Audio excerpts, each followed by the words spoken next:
అందరూ వచ్చినట్టు చూసుకోండి. ఈరోజు ఆంధ్రప్రదేశ్లో ఎన్నికలు జరుగుతున్నటువంటి తరుణంలో వైఎస్ఆర్ కాంగ్రెస్ పార్టీ నుంచి బ్రాహ్మణ సంఘం ఒక 2 టీములుగా ఏర్పడి ఆంధ్రప్రదేశ్లో ఉన్నటువంటి 175 నియోజకవర్గాలు అలాగే ప్రధానమైనటువంటి నగరాల్లో వైఎస్ఆర్ కాంగ్రెస్ పార్టీ అందరినీ చైతన్యపరిచింది. ఈ 5 సంవత్సరాల్లో జగన్మోహన్ రెడ్డి గారి నాయకత్వంలో చేసినటువంటి అనేక బ్రాహ్మణ సంక్షేమానికి సంబంధించి దేవాదాయ వ్యవస్థలో తీసుకొచ్చినటువంటి మార్పుల గురించి అలాగే ఈ సామాజిక వర్గంలో ఉన్నటువంటి ప్రజలకు సంబంధించినటువంటి జరిగినటువంటి కార్యక్రమాలని ప్రజలకు వివరించాలి అనే ఉద్దేశంతో ఈరోజు ద్రోణరాజు రవి వారి మిత్రులు అందరూ కూడా కలిసి ఒక శ్రీకాకుళం వరకు ఒక యాత్రని చేపట్టడం జరిగింది. ఆ యాత్ర చేపట్టినటువంటి సందర్భంలో ఈరోజు బ్రోచర్ రిలీజ్ చేశాం. ఈ బ్రోచర్లో మా ప్రభుత్వం యొక్క ఆలోచనలు, ప్రభుత్వం చేసినటువంటి కార్యక్రమాలు అనేక రకాలుగా 5 సంవత్సరాల్లో గత ప్రభుత్వం కన్నా, చంద్రబాబు నాయుడు గారి కన్నా, ఆయన ప్రభుత్వం కన్నా మేలుగా మెరుగ్గా చేసినటువంటి పనుల్ని విశదీకరిస్తూ అక్కడ ఉన్నటువంటి వైఎస్ఆర్ కాంగ్రెస్ పార్టీ తరఫున పోటీ చేస్తున్నటువంటి అభ్యర్థుల యొక్క విజయాన్ని కాంక్షిస్తూ ఈ యాత్ర 11వ తారీఖు వరకు ఆంధ్రప్రదేశ్లో కొనసాగుతుంది. ముఖ్యమైన పట్టణాల్లో ఈ జనాభా ఉన్నటువంటి ప్రాంతాల్లో శ్రీకాకుళం, విజయనగరం, విశాఖపట్నం, కాకినాడ, ఏలూరు, గుంటూరు, ఒంగోలు, నెల్లూరు, కర్నూలు, తిరుపతి ఇలాంటి నియోజకవర్గాలు ఉన్నటువంటి జనాభా కలిగినటువంటి అన్ని ప్రాంతాల్లోనూ వారిని చైతన్యపరిచి, ఎందుకంటే జగన్మోహన్ రెడ్డి గారి ప్రభుత్వం మీద, బ్రాహ్మణ కార్పొరేషన్ మీద దుష్ప్రచారం చేస్తూ అర్చకుల విషయంలో, దేవాలయ వ్యవస్థ విషయంలో తీసుకున్నటువంటి నిర్ణయాల్ని ప్రజలకి చేరువు కాకుండా కొంతమంది పనిగట్టుకుని దుష్ప్రచారం చేస్తూ ఉన్నారు. ఆ దుష్ప్రచారాన్ని తిప్పికొట్టడం కోసమే ఈరోజు ఈ చైతన్య యాత్ర ప్రారంభమైంది అని చెప్తా ఉన్నాం.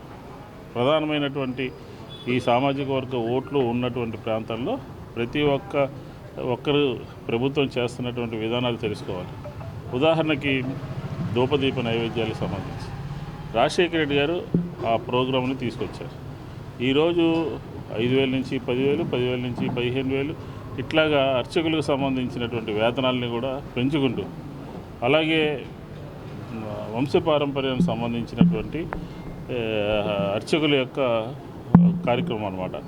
సుప్రీంకోర్టు చంద్రబాబు నాయుడు గారు ఉన్నప్పుడే జడ్జిమెంట్ ఇచ్చినప్పటికీ దాన్ని తుంగలో తొక్కి పట్టించుకోకుండా చేసినటువంటి వ్యక్తి ఎవరంటే చంద్రబాబు నాయుడు.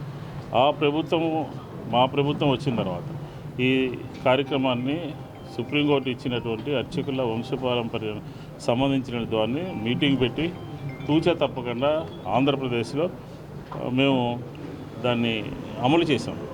ఈ అమలు చేయడం ద్వారా 11,000 చిల్లర అర్చకులకి ఒక రిలీఫ్ రావడం జరిగింది. దీంతోపాటు ఏ దేవాలయంలో పనిచేసిన అర్చకులు రిటైర్మెంట్ అనేది ఎత్తేయడం జరిగింది ప్రభుత్వం ఇచ్చినటువంటి హామీ మేరకు.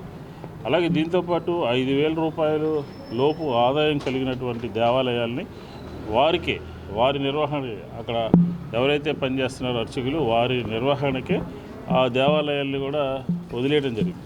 దీంతోపాటు నవరత్నాల్లో కూడా ఉన్నటువంటి హౌసింగ్లో కానీ, అలాగే హెల్త్లో కానీ, అలాగే చేయూతలో కానీ అన్ని నవరత్నాల్లో దాదాపుగా 1,31,000 మంది లబ్ధిదారులు ఉన్నారు. వారందరికీ కూడా 780 కోట్ల రూపాయలు నేరుగా డీబీటీ ద్వారా వారందరి అకౌంట్లోకి వెళ్ళటం జరిగింది. ఈ వెళ్ళినటువంటి సందర్భంలో తెలుగుదేశం దుష్ప్రచారాన్ని తిప్పికొట్టేటటువంటి ప్రయత్నం చేస్తూ ఉన్నాం. వాళ్ళ హయాంలో అంతా కలిపి 260 కోట్లు మాత్రమే, 50,000 మంది జనాభాకి మాత్రమే వాళ్ళ హయాంలో ప్రభుత్వం చేయడం జరిగింది.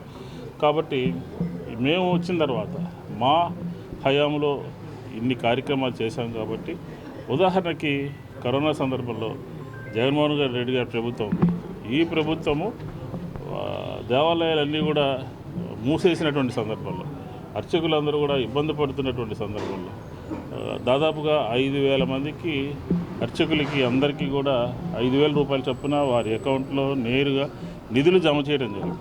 హిందూ ధర్మాన్ని అలాగే దేవాలయ వ్యవస్థని ఒక రకంగా అన్ని చోట్ల కూడా రిఫార్మ్స్ తీసుకొచ్చారనమాట. ఈరోజు అక్కడక్కడ చెదురుముదురుగా అర్చకుల మీద దాడులు జరుగుతున్నాయి. అర్చకుల మీద కొంతమంది ఉద్దేశపూర్వకంగా దాడులు చేసేటటువంటి ప్రయత్నం చేస్తూ ఉన్నారు. గౌరవ ముఖ్యమంత్రి గారి దృష్టికి ఈ విషయాన్ని తీసుకుని వెళ్ళాము. ఎవరైతే ఆ రకమైనటువంటి కార్యక్రమాలు పాల్పడతారో ఒక చట్టం తీసుకొచ్చి ఆ చట్టం ద్వారా వారిని శిక్షించడం కోసం ప్రభుత్వము సూత్రప్రాయంగా అంగీకరించింది. రేపు వైఎస్ఆర్ కాంగ్రెస్ పార్టీ గవర్నమెంట్లో నెంబర్ 2 గవర్నమెంట్లో ఖచ్చితంగా మొట్టమొదటి 4-5 నెలల్లోనే చట్టం చేసి ఆ చట్టం ద్వారా అర్చకులకి ఎక్కడా కూడా ఇబ్బంది లేకుండా చూసేటటువంటి కార్యక్రమం తీసుకున్నాం. ఎందుకని చెప్తున్నామంటే జగన్మోహన్ రెడ్డి గారి మీద దుష్ప్రచారన్నమాట. నిన్న తెలుగుదేశం పార్టీ రిలీజ్ చేసినటువంటి ఎన్నికల మేనిఫెస్టోలో కొన్ని వర్గాలకి లాగానే వీళ్ళు కూడా చేస్తాము అని చెప్పి ఒక తేలిక భావంతో తీసుకోవడం జరిగింది. అంతే తప్ప ఈ సామాజిక వర్గం ఆంధ్రప్రదేశ్లో ఉన్నటువంటి సామాజిక వర్గాన్ని ఖచ్చితంగా పరిగణలో తీసుకుంటాము అని ఇది చేస్తామని చెప్పకుండా నిన్న వాళ్ళ మేనిఫెస్టో సాగింది. మా మేనిఫెస్టోలో చెప్పిన అంశాలు చెప్పనటువంటి అంశాలు మొత్తం అంతా కూడా బ్రాహ్మణ కార్పొరేషన్ ద్వారానే ఈ నవరత్నాలకు సంబంధించినటువంటి 780 కోట్ల రూపాయలు నేరుగా వారి అకౌంట్లోకి వెళ్ళడం జరిగింది. అలాగే హిందూ ధర్మాన్ని కాపాడుతూ హిందూ సాంప్రదాయాన్ని కాపాడుతూ జగన్మోహన్ రెడ్డి గారే స్వయంగా విజయవాడ ఇందిరాగాంధీ మున్సిపల్ స్టేడియంలో జరిగినటువంటి ఒక మహాయజ్ఞంలో 4.5 కోట్ల రూపాయలు పెట్టి మహాయజ్ఞాన్ని తలపెట్టడం జరిగింది. ఈ సమాజంలో ఉన్నటువంటి అన్ని వర్గాల వారికి మంచి జరగాలి అని చెప్పారు. కాబట్టి ధూపదీప నైవేద్యాలని ప్రవేశపెట్టింది రాజశేఖర్ గారి ప్రభుత్వము. అలాగే శ్రీవాణి ట్రస్ట్ ద్వారా 800 గుళ్ళకి మాత్రమే వాళ్ళు గత ప్రభుత్వంలో కట్టాలి అని చెప్పిన ఒక ప్రయత్నం చేశారు, చాలా తక్కువ అమౌంట్తో. కానీ మేము అలా కాదు, 2,000-3,000 దేవాలయాల వరకు దాదాపుగా 1,600 కోట్ల రూపాయల నిధుల్ని వెచ్చించి శ్రీవాణి ద్వారా దేవాలయాల్ని నిర్మించేటటువంటి ప్రయత్నం చేస్తున్నాం. దాదాపుగా అన్నీ కూడా పూర్తయిపోతాయి. కాబట్టి దేవాలయ వ్యవస్థని సాంప్రదాయబద్ధంగా హిందూ ధర్మాన్ని కాపాడుతూ ముందుకు సాగుతున్నటువంటి ప్రభుత్వం ఏదంటే అది జగన్మోహన్ రెడ్డి గారి ప్రభుత్వము. అలాగే అర్చకులు, పురోహితులు, ఇలా పురోహితుల సంగతి మాట్లాడితే తిరుమల తిరుపతి దేవస్థానం కూడా ఈ మధ్యకాలంలో పారాయణదారులకి అంటే టీటీడీ వేద పారాయణదారులకి సంభావన పెంచడం జరిగింది. ఎవరైనా చేశారా? గత 10 సంవత్సరాల నుంచి ఎవరు కూడా దాని గురించి మాట్లాడలేదు. కాబట్టి అన్ని రంగాల్లోనూ సమూలమైనటువంటి మార్పులు తీసుకొచ్చి ఆంధ్రప్రదేశ్లో బ్రాహ్మణుల యొక్క జీవన స్థితిగతులు మెరుగుపరచడానికి వైఎస్ఆర్ కాంగ్రెస్ పార్టీ కంకణబద్ధమైంది. చంద్రబాబు నాయుడు మోసకారి. 2014లో ఒక టికెట్ ఇవ్వాల, 2019లో ఒక టికెట్ ఇవ్వాల, 2024లో కూడా ఒక టికెట్ ఇవ్వాల.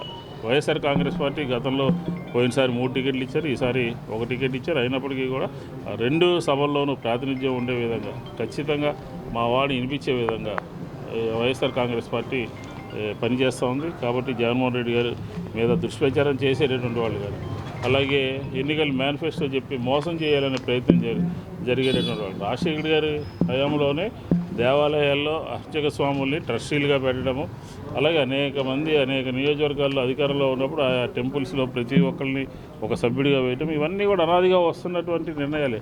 ఈరోజు ఏదో కొత్తగా మేము చేస్తామని చెప్పని మోసం చేసేటటువంటి కార్యక్రమం ఇక్కడ జరుగుతోంది. దీన్ని అందరూ గమనించాలి అని చెప్పని ఈ యాత్ర దిగ్విజయం అవుతుంది. ఈ రోజు నుంచి శ్రీకాకుళం వరకు, అలాగే ఇక్కడి నుంచి మళ్ళీ కర్నూలు వరకు కూడా అన్ని ప్రాంతాలు కూడా ఈ 10 రోజుల్లో తిరిగి చైతన్యపరిచి వైఎస్ఆర్ కాంగ్రెస్ పార్టీ విజయానికి ఈ యాత్ర దోహదపడుతుంది అని చెప్పి ఈ సందర్భంగా తెలియజేస్తాం.